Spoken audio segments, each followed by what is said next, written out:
मोअज़्ज़ज़ दोस्तों, अस्सलाम वालेकुम।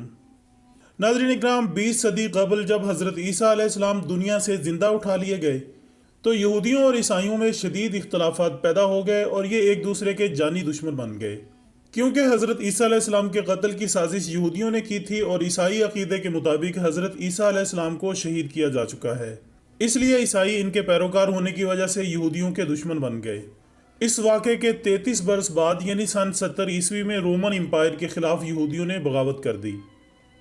तो रोमन एम्पायर के एक फौजी जनरल टाइटस ने यहूदियों का कत्लेआम शुरू कर दिया और सिर्फ एक दिन में यरूशलेम के 1,33,000 यहूदी कत्ल कर डाले। चूंकि वो जानता था कि यहूदी एक अय्यार कौम है, इसलिए इन्हें सज़ा के तौर पर फ़लस्तीन से मुल्क बदर कर दिया गया। फिर जब सन 1 हिजरी में हुजूर अकरम सल्लल्लाहु अलैहि वसल्लम ने मदीना हिजरत की तो उस वक्त मदीना में यहूदियों के वो कबाइल आबाद थे जो रोमन एम्पायर ने फ़लस्तीन से निकाले थे। चुनांचे आप सल्लल्लाहु अलैहि वसल्लम ने इनके साथ अमन मुआहिदा कर लिया कि अगर कोई दुश्मन मदीना पर हमला आवर हुआ तो इसका मिलकर मुकाबला किया जाएगा। लेकिन रोमन एम्पायर के हुक्मरानों को धोखा देने के बाद इस मक्कार ज़हन कौम ने आप सल्लल्लाहु अलैहि वसल्लम को भी धोखा दिया और कुरैश मक्का को उन्होंने आप सल्लल्लाहु अलैहि वसल्लम के खिलाफ उकसाकर मदीना पर हमला आवर होने की तरगीब दी और इन्हें ताउन का यकीन दिलाया।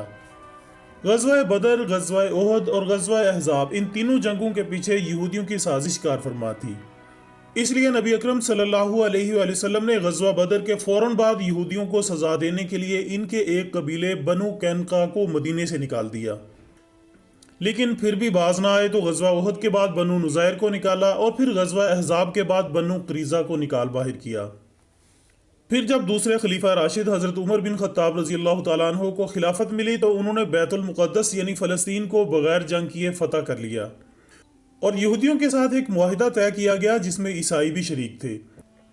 ईसाई चूँकि यहूदियों की मक्कार ज़हनियत से बखूबी वाकिफ़ थे तो उन्होंने हज़रत उमर रज़ी अल्लाह तआला अन्हु का साथ देते हुए ये शर्त भी लिखवाई कि यहूदी यहाँ सिर्फ ज़ियारत के लिए आ सकते हैं या फिर अगर वो इबादत के लिए आना चाहें तो भी आ सकते हैं, लेकिन अगर वो यहाँ रिहाइश इख्तियार करना चाहें तो इन्हें हरगिज़ इजाज़त ना दी जाए। चुनांचे ऐसा ही हुआ। इस मुआहिदे के बाद खलीफा राशिद हज़रत उस्मान और हज़रत अली रज़ी अल्लाह तआला अन्हु ने भी इस मुआहिदे को बरकरार रखा। फिर एक वक्त आया कि खिलाफत मलूकियत में तब्दील हो गई और इक़्तिदार बनु उमैया के पास चला गया, लेकिन उस दौर में भी हज़रत उमर रज़ी अल्लाह तआला अन्हु के मुआहिदे को बरकरार रखा गया। फिर अब्बासी खुलफा आए और इनके दौर में भी यहूदियों को इस मुआहिदे की हदूद क्रॉस करने की इजाज़त न हुई, हत्ता कि खिलाफत उस्मानिया के दौरे हुकूमत में भी इन्हें रहने की इजाज़त न मिल सकी। हालांकि यहूदियों का साजिशी टोला खिलाफत की चूल्हे हिलाने में काफ़ी हद तक कामयाब हो चुका था, लेकिन फिर भी इन्हें बहुत कुछ हासिल करना था तो उन्होंने खिलाफत के खात्मे के लिए एक साजिश के ज़रिए पूरी दुनिया में आलमी जंग छेड़ दी। नाज़रीन, यहूदियों की ज़िल्लत और रुसवाई सन 70 ईस्वी में रोमन एम्पायर से शुरू होकर सल्तनत उस्मानिया तक यानी 1917 तक जारी रही, लेकिन फिर पहली जंग अजीम के बाद खिलाफत उस्मानिया का खात्मा हो गया तो 1924 के बाद अमेरिका ने दुनिया भर के यहूदियों को इकट्ठा करके फ़लस्तीन में लाकर आबाद कर दिया और फिर 1948 में इसराइल के नाम से एक नाजायज़ रियासत वजूद में आ गई। ख़वातीन और हज़रात, जब तक यहूदियों को सिर्फ इबादत की इजाज़त मिली रही ये अपनी औकात में रहे। जैसे ही मुसलमान रियासतें कमज़ोर पड़ी और मुसलमान एक मिल्लत बनने के बजाय बाहम दस्तों गिरेबां हुए तो इस मक्कार कौम ने फ़लस्तीन आकर कब्ज़ा कर लिया।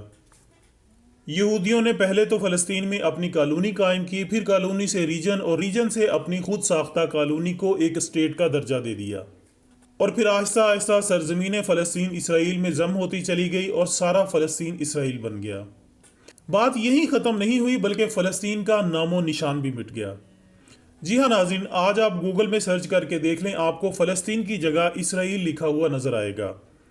बड़े ही अफसोस की बात है कि उम्मत मुस्लिमा ख्वाब गफलत में सो रही है, लेकिन ये सब कुछ होने के बावजूद ये सिलसिला यहीं नहीं रुकेगा क्योंकि ग्रेटर इसराइल का क़याम अभी तक बाकी है।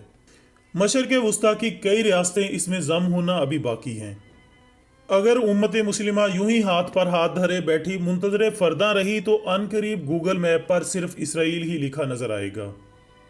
और आखिर में दुआ है कि अल्लाह ताला उम्मत मुस्लिमा को यहूदियों की तमाम साजिशों से अपनी हिफाजत में रखे। आमीन सुम्मा आमीन।